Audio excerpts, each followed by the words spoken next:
Right, so you've set goals for the new year, you see the vision in your head, get into the best shape of your life, do well in school, start that YouTube channel, make money, whatever it is. But when it comes time to act on your goal, you find yourself simply not putting the work in.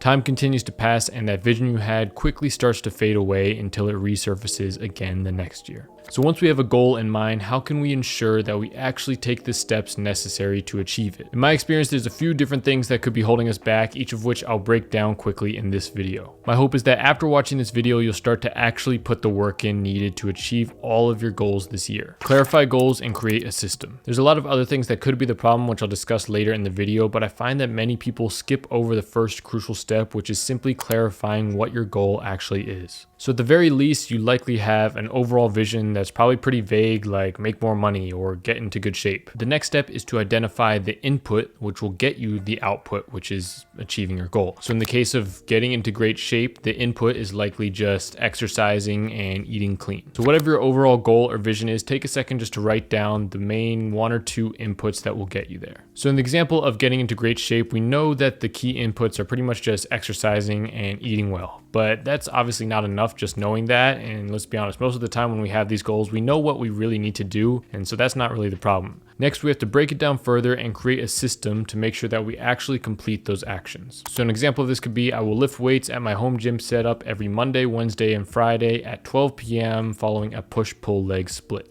And for nutrition, I will follow an animal-based diet and make sure to eat at least 170 grams of protein every day. And for the diet portion, you could expand the system even further, decide the specific meals that you'll eat at what times of day, when you cook those meals and when you'll go shopping for groceries, etc. All right, so now write out a whole system for whatever goal you're pursuing and pause the video and rewind if you need to before we move on to the next step. All right, so assuming you have a clarified goal and system to go with it, we can now start to identify roadblocks.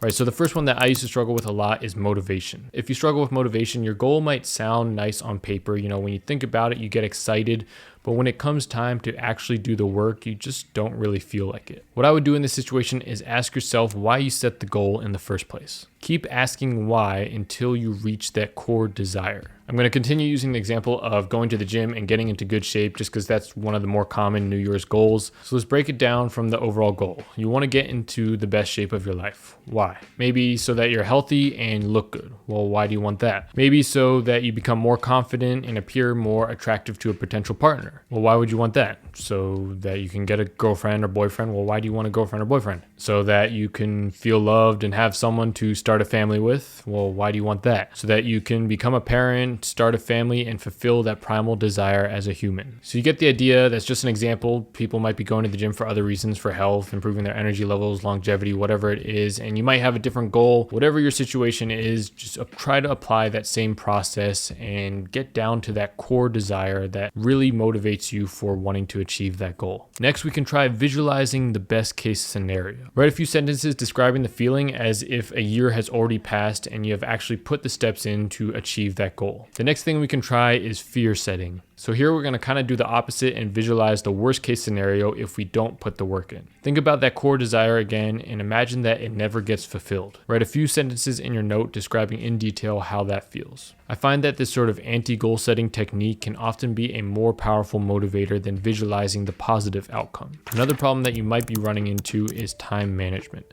Ask yourself, are you just not dedicating enough time towards the goal? I'll run through a few ways that you can just quickly improve your time management, but one is to audit your time. Track all your time for an entire week, add up all the different categories, and then identify whether each thing positively or negatively impacts your ability to work towards your goal. Basically, just do more of what's good and less of what's bad. It can also be really helpful to use a calendar. Time block an entire week and figure out exactly when you'll dedicate time toward your goal. By doing this, you can't really lie to yourself and just say, oh, well, I'll do it sometime tomorrow, because you'll be able to visually see exactly how much time you have and where you're going to fit in the time to work toward your goal. I also like to use alarms sometimes to supplement my calendar. So I'll set like a really obnoxious alarm at the time that I'm going to do those key tasks so that I actually just kind of like jump out of my chair and get to work rather than having that passive little calendar notification pop up. And finally, to help with time management, I would try to eat the frog first thing in the morning. And what I mean by this is basically just do that most important, most difficult task first thing in the morning. I found that the later in the day you wait to do that difficult, important work, the less likely it is that you'll actually end up doing it. So try structuring your day by priority and complete the most important tasks as early as possible in the day. For example, this morning at like 6:15, right after I woke up, I went straight to record a YouTube video before working on anything else. Also, since those big priority eat the frog tasks tend to be more difficult than other things in your day, if you start the morning by completing those tasks, then everything afterwards will seem that much easier to do. Another reason that you might not be progressing to your goals could just be an issue with your productivity. You might be spending time on the goal, but just not seeing the results. If this is the case, I would evaluate your actions and see if you're applying the 80-20 rule. Are you doing those key tasks that will lead to 80% of the results, or are you getting caught up in random shallow work tasks that don't really move the needle forward? You can also check to see if you're making the task feel enjoyable. So this is kind of a new idea that I got from Ali Abdaal's new book, Feel Good Productivity, and have been trying to apply to my work recently. If you can find a way to make your work or the task more enjoyable, maybe by playing some music or turning it into a game or doing it alongside friends, it'll become that much easier to stay consistently motivated and productive. Another common problem that I used to run into a lot is just lack of discipline. The work might just feel too hard to do and not really rewarding enough for you to get up and take action. If this is the case for you, the biggest thing that I would suggest, which has worked for me in the past, is to do a dopamine detox. If it feels like a struggle to do anything that's remotely difficult or takes a substantial amount of effort, it might be because you're overstimulating your dopamine receptors with watching highly edited YouTube videos, eating junk food, scrolling on social media, playing video games, things like that. All of those things give your brain a huge dopamine reward for very minimal effort, so when it comes time to do something that's somewhat difficult,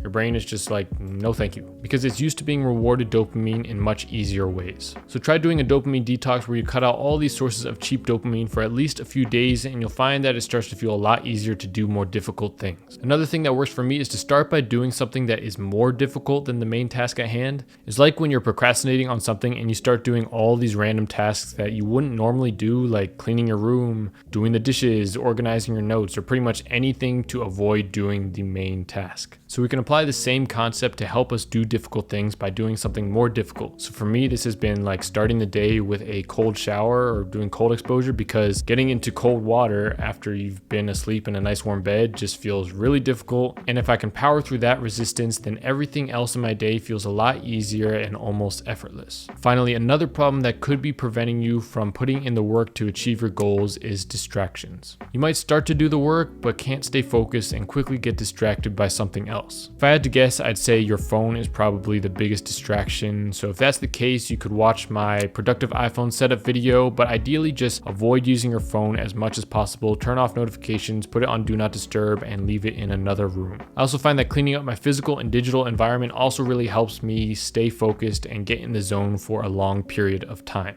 All right, that kind of felt like a bunch of different tips all crammed into one video really quickly. It's kind of hard to do this because a lot of this can really depend on your individual situation. So I tried to just, include all of the most common problems that I've experienced when it comes to, not being able to put in the work towards achieving my goals. So hopefully there was at least one or two of them in there that applies to your specific situation. But if I missed anything and there's some other specific issue that you personally are encountering, leave a comment down below and I'll do my best to reply. I've also started doing one-on-one productivity and life coaching. It's not free, it's paid, but you can hop on a free call with me to see if we're a good fit for each other. That's the top link in the description. Click that right now. As always, do something today that your future self would thank you for.